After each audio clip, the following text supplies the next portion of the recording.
We will be perfect in every aspect of the game. You drop a pass, you run a mile. You miss a blocking assignment, you run a mile. You fumble the football, and I will break my foot off in your John Brown hind parts. And then you will run a mile. Perfection. Let's go to work. What's up? What's up? What's up? Welcome in. This is SleezBall here. This is my running back tier 2 week 2 list, top 20. I'm going to give you my top 20 running backs 1 through 10 right here. You see the profile picks. This is Yahoo's ranking, so this is their 1 through 10. This is their 11 through 20. I'm going to switch it to my rankings between Ballerz, tier 1, tier 2, tier 3, and my 5 sleeper running backs that you can play if you don't have any options at flex, so on and so forth. As always, if you guys like the content, as always, like and subscribe down below. Helps your boy out a ton. I'm trying to bring you the best fantasy football content I can to help you win your leagues. If you guys have any questions, comments, whatever it is, throw it down there. I'll try to get to it as fast as I can. And let's start balling. At number 1, who's going to get a little star? Balla, number 1. Christian CMC, the best player in football, McCaffrey. I mean, this is just, I'm baffled myself with how I thought to take Justin Jefferson or Jamar Chase over him. It's out of this world insane, this guy's usage. I mean, the Niners were up. I say we, have a Niner fan. The Niners were up like 21 points at half, and I kept telling myself, I was like, get this guy out the game. We don't want to get him hurt. They're just feeding him. I mean, they're on like, he's going for like some kind of fantasy football running back record or something. Insanity usage. 22 carries, 152 yards, 5 targets, 3 receptions, 17 yards, a touchdown. He's going to be a fantasy monster every single week. I mean, the LA Rams are in for the CMC show. He's going to get, this guy might even get 25 a game at this point. I mean, he's going to be my number 1 until probably the end of the season at this rate. Coming in at number 2, who had a very, very, very tough week 1, is going to be Saquon Barkley. Saquon had, I'm going to say, the struggle of the rain and the weather and the Cowboys defense putting them away right away. He is my favorite 3-down back in the league, like pure running back, pass blocking, run blocking, pass catching ability. It was just a horrible showing. He now gets the Cardinals. This should be, after watching Danny Dimes, this should be all Saquon. This should be 25, 20 plus monster game. DFS play, try and chain him with the smaller running back 100%. This is Saquon's time. Easy, easy number 2 for me. Coming in at number 3 is going to be Nick Chubb, who also didn't find the end zone, didn't have the biggest game as I thought he would week 1. I thought the rain would really help them and they'd pound it out more. Seemed to be that weather just kind of mojoed everyone's game down. But he now gets Monday night, the Steelers. I feel like it's going to be the Nick Chubb show, even though the passing will be more because it won't be as bad as rain as it was for them, in game 1 against the Bengals. That was awful. But Nick Chubb is here for the show. At number 4, another one where it's like my CMC thought, right? Tony Pollard looked so good. It was ridiculous. Like in your draft, when you were thinking, oh, should I take Bijan? Should I take Saquon? Should I take Chubb? It should have been CMC Tony Pollard. I mean, he got the red zone looks. He got every single thing that you wanted to see in a running back, and he didn't even play that much, and he still bombed on him, right? So, I mean, looking at it as if he can stay healthy, this is a possible RB1 100%. I don't know if he's going to outtake CMC, but he's damn good. So he had 14 carries, 70 yards, 2 teeters, no receptions, but they were up so much he didn't even really have to play, and he did all that on a short amount. I mean, the sky is the limit for Tony Pollard. Here we go. We're going to start off with one crazy one. So look right here, Yahoo. This is Yahoo's running back ranking. So Yahoo has him at 14. He is going to be my last baller of the week. It is going to be Ramondre Stevenson. Gets the Dolphins which is probably the best matchup you can get for a running back right now. I mean, they're going to be ahead. Either way, he's going to see passing yard work. I feel like game 1 against the Eagles, which is a tough defense, they said he had an illness and he was going to make it back for the game. It looked like his workload was kind of, scaled back more than it normally would be. Now he's going to explode against the Dolphins. I'm calling 20 plus for Ramondre this week. Last week, he had 12 carries, 25 yards, 6 receptions, 64 yards. You love the passing work. I mean, even Zeke got 7 receptions. I don't think Zeke's going to keep up that number. Ramondre is one of my favorite smash DFS plays this week. Heading into tier 1, the guy, B. John Robinson. So he kind of fell into the Gibbs situation of his first game as a rookie. Didn't get the full workload. Tyler Algier saw tons of carries. It was crazy to me that he was getting that many carries. I mean, I know they were up and they like to pound it. Bijan only saw 10 carries for 56 yards. His receiving work was great. 6 targets, 6 receptions, 27 yards, and that little shake and bake touchdown where he broke 2 tackles and broke the guy's ankle. I mean, he's the real deal.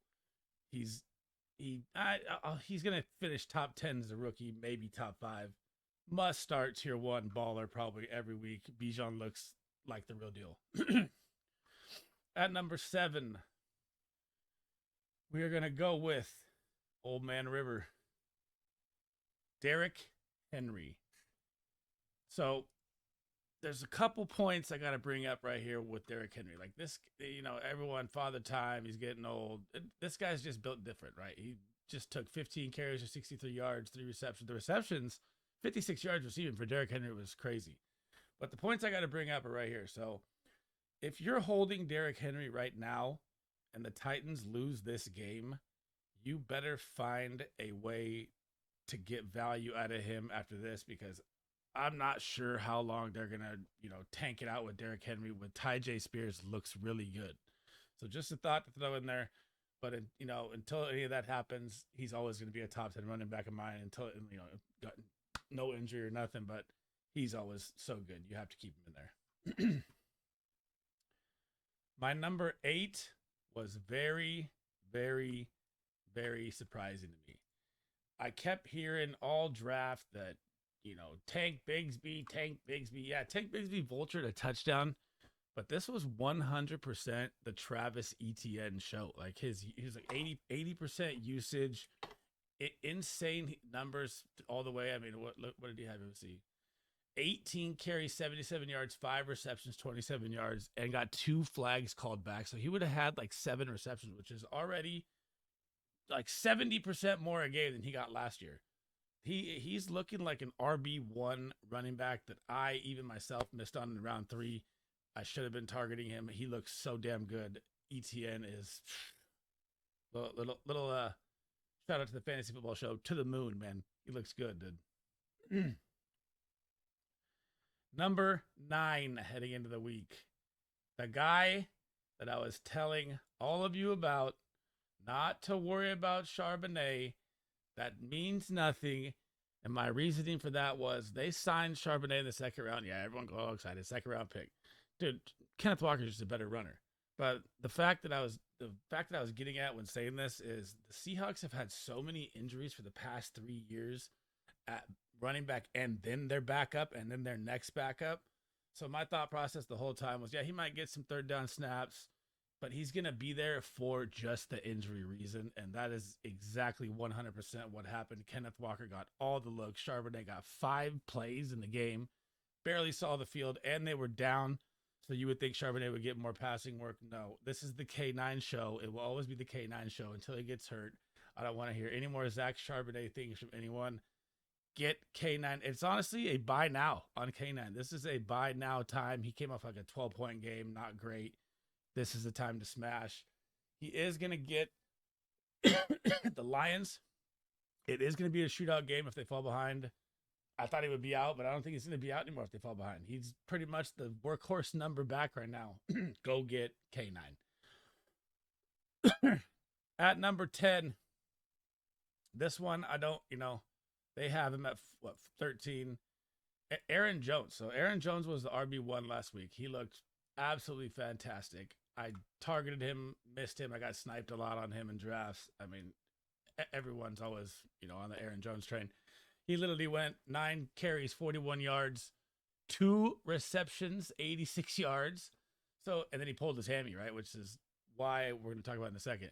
But 2 touchdowns. He had 24 points. Amazing week 1, and they blew him out. So he didn't really need to come back in the game. His workload would have been more. But when I get to my sleepers down here at the bottom, you're going to have to temper your expectations. He is a veteran. He is older. He didn't practice today. I'm not really worried about that. I think that they're going to, keep him limited Friday to Saturday, and then he might play limited snaps. They're playing the Falcons, So if they get ahead in this game, how much is Aaron Jones really going to play? That is something to think about heading into this week. Like if he doesn't score early, it'll be the A.J. Dillon show.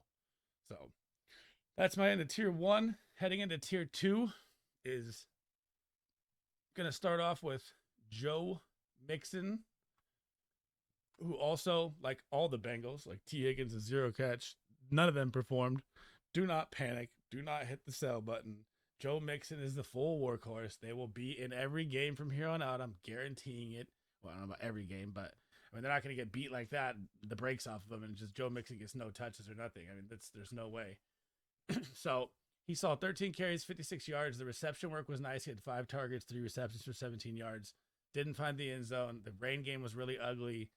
Everything from that game was ugly. I mean, it's hard to even base any fantasy knowledge off games like that. Like, it drives me crazy. It's like, oh, do you think it's time to sell now after a terrible rain game? No, you're out of your mind. Joe Mixon's a stud. He'll be fine. He's staying tier 2 for now. I've got him at number 11.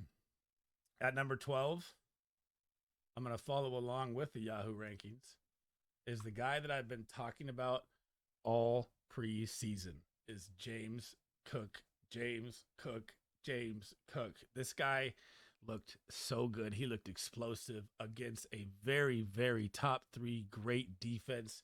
The usage was viable, and the receiving work was nasty good. Like being on this offense, I'm not buying that the Bills are going to be down and the Bills are going to be losing or any of that. I'm not buying that. It is going to be all James Cook the whole way. I think Damian Harris saw like 5 to 6 snaps. I mean, James Cook had 12 carries for 46 yards, 6 targets, 4 receptions, 17 yards. I think he had like 9 fantasy points. Nothing great. But against a defense like that is a very good sign. The future looks very bright. He looks so quick. Great hands. This is a buy now player in James Cook. I have him at 12. At number 13, we're going to sneak a little back behind Yahoo right here. At number 13 is the guy that I tweeted about all week to bench against the Ravens. He's going to get stuffed. It's CJ Stroud's first start. Yeah. All that hit. That's great. Now they get the Colts in a rookie versus rookie battle. This is where Dameon Pierce's volume will shine. This is where you buy him in DFS 100%. He's going to get at least 20 touches. He might find the end zone, might not, but the volume for this game is a Dameon Pierce built game. He's going to get 10 to 12 plus points with a high ceiling. So I have him at 13. At number 14, the guy that I didn't know believe in, that the Lions would trade up and get Jahmyr Gibbs, and all of a sudden David Montgomery would get a $6 million contract with a lot of incentives and come out and all of a sudden just be the guy. I mean, they fed him like he was the RB1, but when you watch Jahmyr Gibbs and how he played, you have to if you took the eye test to any of that, you have to 100% think that Jahmyr Gibbs is going to cut into more time. I mean, he looked like a lightning bolt, bro. When he took that pass out wide, he was in for a wide open touchdown, but he was going so fast he fell down. This whole narrative would be different if he didn't miss his walk-in touchdown, right? So keep that in mind. But David Montgomery is a safe RB2 play every week right now as it is. And he's my number 14 heading into this week. At number 15 is going to be Josh Jacobs. I feared week 1, and it exactly happened how I feared it was going to happen. I figured that Josh Jacobs would look sluggish. I mean, he even looked bigger to me. I don't know if it was like he was wearing different pads or he was maybe a little out of shape because he hadn't been in camp because the holdout. But the number 8, Josh Jacobs, looked a lot different than the number 20, Josh Jacobs. I'll tell you that. Or 28. But he's going up against the Bills. I mean, the Jets just ran all over the Bills, but that was mainly just because Breece Hall hit a 88-yard scamper straight ahead, and everyone's all in this Breece Hall train. But we'll get to that in a second. But Josh Jacobs, running back 2. I mean, he's so good. He should be tier 1 or maybe Ballerz, but it's a bad matchup versus the Bills. Even though the Jets, I just said, just ran all over him, but I think they bounce back. They come back with a vengeance. Josh Jacobs, 8 to 10 point week. I'm not too high on him in DFS or anything this week. At number 16 is my guy that I'm waiting for to explode. And this is a buy now candidate in every fantasy football league you're in. If you're in it, go get Jahmyr Gibbs. He looked electric. He looked explosive. He looked like the fastest guy on the field at 21 years old. I mean, the Lions offense is going to be moving. They're playing Seattle. The passing work was already there in his first game in limited snaps. I mean, and Dan Campbell had already said that Jahmyr Gibbs' snap count is going to go up week by week by week. You want to get this value now before it's impossible to get. But they did use a lot of capital, high draft capital to get him. So that's the tough part about, maneuvering that if you're trying to make a trade for it. But man, this is the guy that I want in every single league right now. And he's my running back 16 heading in. At running back 17, something I was very disappointed with was Rachaad White. And I mean, they played the Vikings. His workload was actually insane. So, I mean, he had 17 touches, but only 40 yards. And I think he had like 2 more carries that were holding. They were only like 2-yard carries. So he had 19 rushing touches for like a minimal of 40 yards. That's like 2 yards a carry. Either Tampa Bay's line is terrible because I don't think the Vikings D-line is that good. He didn't see the receiving work like I thought. Like I tweeted the whole time, Baker Mayfield is the number 1 dump-off quarterback. He targets running backs at 28%, higher than any quarterback in the league. And Rachaad White got 2 targets, and they were behind. That's a little nervous. I mean, I still think the workload is there. I think he will bounce back. Man, I was really high on him, so it's really rough for me to put him this low, but right now I have him at 17. At running back 18 is everyone's high horse running back, the Breece Hall. I was not in on this at all. I'm not going to lie. I mean, am I still not in on it or am I in on it? I can't make my mind up now that Aaron Rodgers is out. I mean, I know the Jets defense looked superior. They're top notch and they may be able to keep them in games, but I just don't know. Like, I think it's a sell now. If it's like, it's crazy to say, but I think it's a sell now on Breece Hall with Aaron Rodgers being done. We've all seen Zach Wilson. We know how it's going to go. I know he got the win in a defensive win, but man, I mean, it's very tough, especially with Dalvin Cook, 1A, 1B. I don't know if, especially you drafted him so high, it's going to be hard to do anything with, like sell him wise. But I mean, if there's ever a time, I think it's right now. And they play the Cowboys this week, he's going to really struggle. I have him at 18. At running back 19, this was impressive. Miles Sanders was 100% the full workload back. I mean, he saw 18 carries, 6 targets, 4 receptions. I think he had 72 yards rushing, and I believe like 25 or 24 yards receiving, or 26 yards receiving. There you go.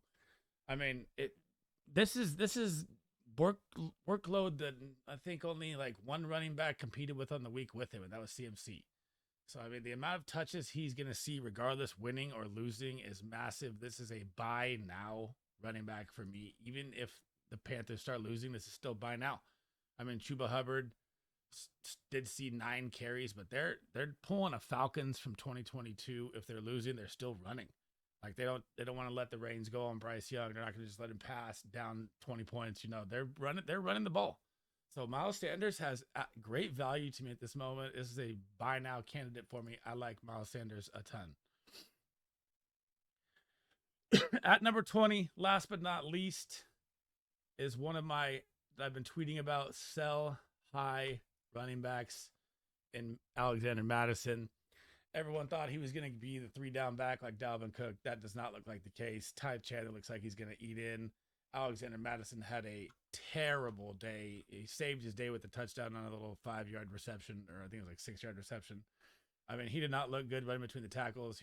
Their offensive line now has 2 injuries going into Thursday against the Eagles. He's going to get blasted. I mean, I honestly should have put like Pacheco or someone at 20.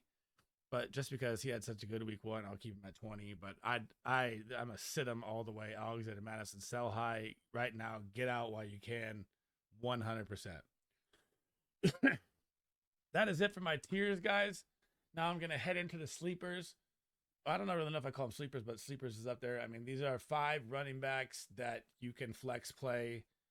One of them is definitely a sleeper, but 5 flex plays that you can use in your week if you have injuries or, you don't like the bad matchup or so on and so forth. The very first one is going to be something that everyone should be scared about as Bijan Robinson owners. It is going to be Tyler Algier. Now, the scary thing with this is I know the Falcons are going to run and they're both going to see their volume. The scary thing here is that he ran for 15 for 75 for 2 touchdowns, 3 receptions for 19 yards. And honestly, he looked better than Bijan running the ball. Bijan was more electric at the passing game, 100%. But Tyler Algier got better. This guy didn't rush for 1,000 yards last year like he's nothing. Like, he looks better. So, very scary for like Bijan owners. I don't think it's ever going to be a 1A for Bijan. It's always going to be a split. They run the ball enough, so the volume's always there, right? No matter what. But it's very, very worrisome after watching that because Tyler Algier looked damn good, and he is like a flex start weekly. It's a matchup proof with the Falcons, 100% flex start weekly. He's my 21. At number 22, another sleeper you could throw in. To me, is going to be Brian Robinson Jr. Everyone was on this Antonio Gibson in the draft. He's going to be the 3rd down back. Antonio Gibson looked terrible, just like Antonio Gibson always does. Everyone needs to stop this Antonio Gibson thing. I'm sick of hearing it. Brian Robinson, 10 carries, 56 yards, but the plus was 6 targets. That was supposed to be the Antonio Gibson on the 3rd down. Brian Robinson can't pass catch, dude. Brian Robinson looked good. 6 catches, 6 receptions, didn't miss a catch, got a touchdown, 27 yards. Very nice, solid. Honestly, maybe an RB2 play weekly at the volume he got. So, I mean, definitely a flex play. I'd say fringe RB2 play. Brian Robinson may be one of my buy now targets in my upcoming tweet. I haven't decided yet, but I like Brian Robinson a lot. At number 23, now this is pertaining to my number 10, okay? This is pertaining to Aaron Jones and his hamstring and playing the Falcons. So if the updates come that he's practiced in limited time, which is going to happen, it's going to say he practiced limited Friday or Saturday, and he's going to give it a go Sunday. He'll be questioned before the game, then he'll play. They're going to, the Packers look so good. I don't see the Falcons staying in this game. And if they're ahead, why would they use their veteran superstar, right? This is where A.J. Dillon time, if you own him and you need a flex play to go, I believe A.J. Dillon is going to find the end zone, and he's going to be 10-plus points this week. I'm almost willing to book that. 10-plus points for A.J. Dillon this week against the Falcons. He's my running back 23. At 24 was my waiver wire target that I tweeted out. Number 1, Joshua Kelly. So Austin Eckler update is not out yet. They keep saying it's the ankle. They keep saying it's a high ankle sprain, 3 to 5 weeks, but nothing is official yet. But even without, say Austin Eckler was still playing, Joshua Kelly was still getting touches. I mean, I think he had 9 touches to like Eckler's 15 when they were in the game. And then Joshua Kelly ended with 16 for 91 and a teeter and like a reception for 6 yards. He looks like an absolute league-winning running back. If anything happens, like if Eckler's out for 3 to 5 weeks, you have a league winner for 3 to 5 weeks. Like that's how confident I am. He looked so damn good. Their offense is so high-powered. He's always going to be in position, breakaway speed, great low ground, gravity low ground center. He looked amazing. He looked really good running the ball. I like Josh Kelly a ton, 24 this week. But he does have a tough matchup versus Titans. That's the only reason he's this low. Last but not least, this is a dart throw, 100%. I know that people grabbed him off the wire, but this is a sleeper call right here. I'm going to go with Justice Hill. Everyone is saying Gus Edwards or Melvin Gordon. If you look at the game, once, J.K. Dobbins, which is inevitable, this guy gets hurt every freaking year. I don't understand. And I did tweet that. I was like, don't draft J.K. Dobbins. It's just going to happen again. You're going to be miserable. Justice Hill got both goal line touchdowns. He got all the work inside the 20s. He got like 8 carries to Gus's 9, but Gus already had like 3 or 4 of those carries while Dobbins was in. So if you flip-flop it, it was like 9-4 when Dobbins went down. Justice Hill became the guy. They said that he won the job in camp. So I'm going to flyer here and say that you can flex play Justice Hill. It's the Bengals. It's, he's better pass catching back than Gus. It's a dart throw, but I'm going to go with Justice Hill at 25. And that is it for my running back tiers, guys. Thank you for watching. Thank you. This is my second video. Tomorrow, I will try and get out the wide receiver and tight end tiers. And then Thursday before the game, or no, not Thursday, Friday, I will try and get out my stardom, sit-ems, so on and so forth, and then recap my week. Thank you guys for watching. As always, if you want to help your boy out, like and subscribe. I just started pumping out YouTube content. If you guys have any comments or anything, fantasy lineups, redraft, dynasty, trades, whatever it is, drop them in the comments. I love to help out everyone. I will catch you guys tomorrow. Peace out.